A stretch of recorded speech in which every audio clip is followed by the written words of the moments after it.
ایک دفعہ کسی گاؤں کی ایک بڑھیا کسی ضرورت سے شہر جا رہی تھی۔ راستے میں اسے دو چال باز ٹھگ مل گئے۔ ٹھگوں کو پتہ چل گیا کہ بڑھیا مالدار آسامی ہے۔ وہ اس کے پیچھے لگ گئے اور اس سے مال ہتھیانے کی ترکیبیں سوچنے لگے۔ ادھر بڑھیا نے بھی دھوپ میں بال سفید نہیں کیے تھے۔ وہ ان ٹھگوں سے خبردار ہو کر اپنے راستے پر چلتی گئی۔ تیز تیز قدم اٹھا کر دونوں ٹھگ جلدی ہی بڑھیا سے جا ملے اور بڑے ادب سے سلام کرتے ہوئے پوچھنے لگے، نانی اماں کہاں جا رہی ہو؟ بڑھیا نے جواب دیا، جیتے رہو بیٹا، یہی شہر تک جا رہی ہوں۔ دونوں ٹھگوں نے کہا، ہم بھی شہر جا رہے ہیں، اچھا ہوا کہ آپ مل گئی، چلیے باتیں کرتے کرتے راستہ آسانی سے کٹ جائے گا۔ ایک ٹھگ نے پوچھا، بڑی اماں آپ کو شہر میں کوئی کام ہے کیا؟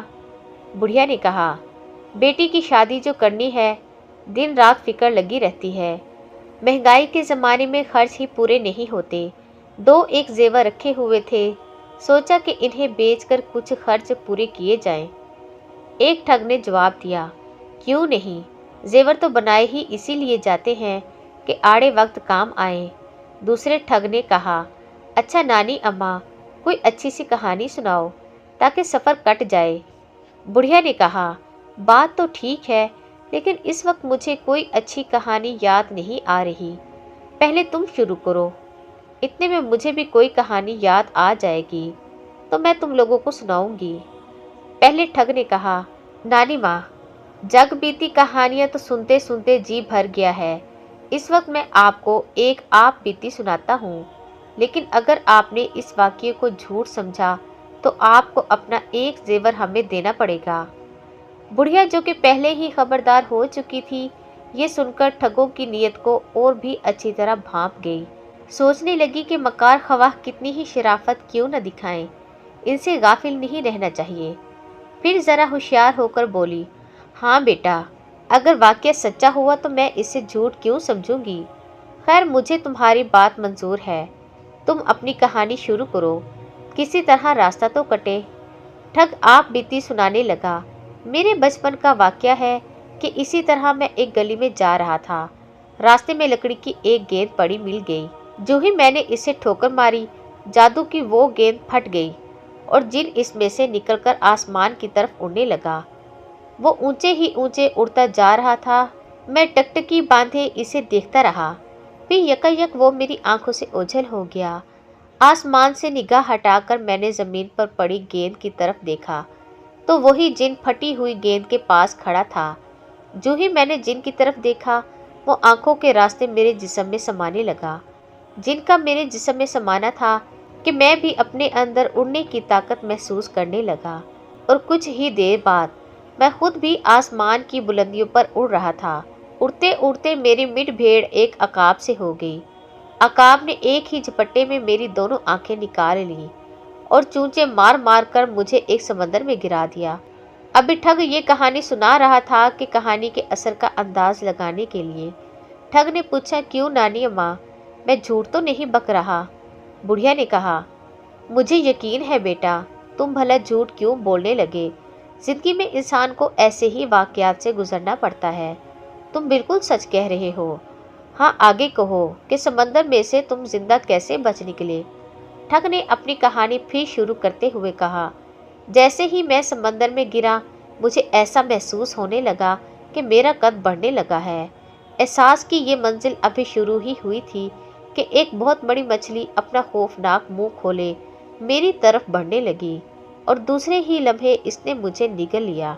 اتفاق سے جلد ہی وہ مچھلی ایک ماہی گیر کے جال میں جا پھنسی۔ ماہی گیر اتنی بڑی مچھلی پا کر بہت خوش ہوا۔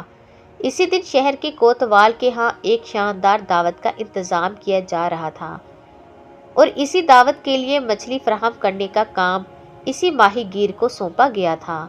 ماہی گیر نے اس مچھلی کو زندہ ہی اپنے ریڑے پر لادا اور کوتوال کے ہاں پہنچ گیا۔ اس قدر عمدہ اور بڑی مچھلی دیکھ کر کوتوال نے ماہی گیر کو ڈھیروں انعام دیا اور اسی وقت باورچی کو بلا کر حکم دیا کہ مچھلی کو اچھی طرح صاف کر کے ایسا لذیذ پکایا جائے کہ مہمان مدتوں اس دعوت کا مزہ یاد رکھیں۔ مچھلی کی صفائی کے لیے باورچی ابھی اوزار ہی سنبھال رہا تھا کہ لپک کر مچھلی نے باورچی کو پکڑ لیا اور دوسرے ہی لمحے اس سے زندہ نکل گئی۔ باورچی کے معاونوں نے شور مچایا تو صاحب بہادر موقع پر آ پہنچے۔ صاحب نے فوراً ایک جراح کو بلا کر ساری حقیقت بیان کرتے ہوئے کہا کہ مچھلی کا پیٹ آہستہ آہستہ اس احتیاط سے چاک کیا جائے کہ باورچی صحیح سلامت باہر نکل آئے۔ جب مچھلی کا پیٹ چاک کیا گیا تو باورچی کے ساتھ میں بھی صحیح سلامت باہر نکل آیا۔ اچنبھے کی بات تو یہ تھی کہ میری آنکھیں بھی بالکل ٹھیک ہو چکی تھیں۔ اب تو میں بھی دعوت کے انتظام کی ساری چہل پہل اپنی آنکھوں سے دیکھ رہا تھا۔ باورچی کے ساتھ مجھے بھی دیکھ کر لوگ بہت حیران ہوئے کہ مچھلی کے پیٹ میں جا کر باورچی 1 سے 2 کیسے ہو گیا۔ میری آپ بیتی سن کر صاحب مجھ پر بڑے مہربان ہو گئے۔ انہوں نے پہننے کے لیے مجھے خوب اچھے اچھے کپڑے دیے اور اس دعوت میں بھی شریک ہونے کو کہا۔ اس دن سے شہر کا کوتوال نہ صرف مجھے اچھی طرح سے جاننے لگا بلکہ میری عزت بھی کرتا ہے۔ ٹھگ کی آپ بیتی سن کر بڑھیا نے بڑی بے نیازی سے کہا، بیٹا تم تو بڑے بہادر نکلے، مشکل کا سامنا بڑی ہمت سے کیا۔ تمہاری ہمت اور حوصلے کی جتنی بھی داد دی جائے وہ کم ہے۔ یہ سن کر ٹھگ نے سر پیٹ لیا۔ انہوں نے سمجھا تھا کہ بڑھیا اس واقعے کو جھوٹ سمجھے گی اور وہ اس کا زیور ہتھیا لیں گے۔ تیر نشانے پر نہ بیٹھتے دیکھ کر دونوں بڑے پریشان ہوئے، لیکن اپنی پریشانی کو چھپاتے ہوئے بولے، نانی اماں اب آپ بھی کوئی ایسی آپ بیتی سنائیے جو سچی ہونے کے ساتھ ساتھ ذرا دلچسپ بھی ہو۔ بڑھیا نے کہا، سچ کا بول بالا، جھوٹے کا منہ کالا۔ زندگی میں کبھی جھوٹ نہیں بولا تو اب بڑھاپے میں جھوٹ بول کر اپنی عاقبت کیوں خراب کروں گی؟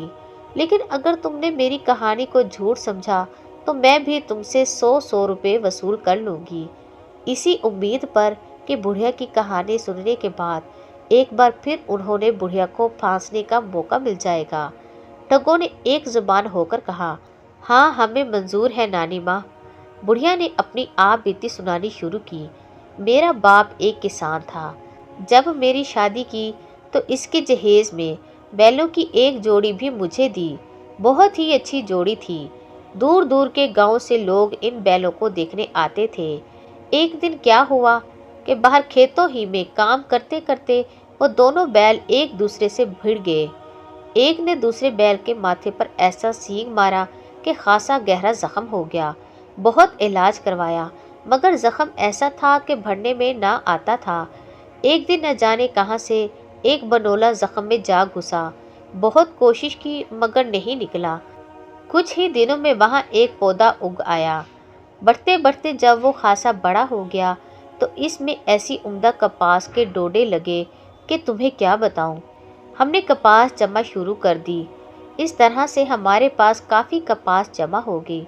اب تو اس انوکھے بیل کے چرچے اور بھی دور دور تک ہونے لگے اور روزانہ اس بیل کو دیکھنے والوں کا تانتا لگنے لگا۔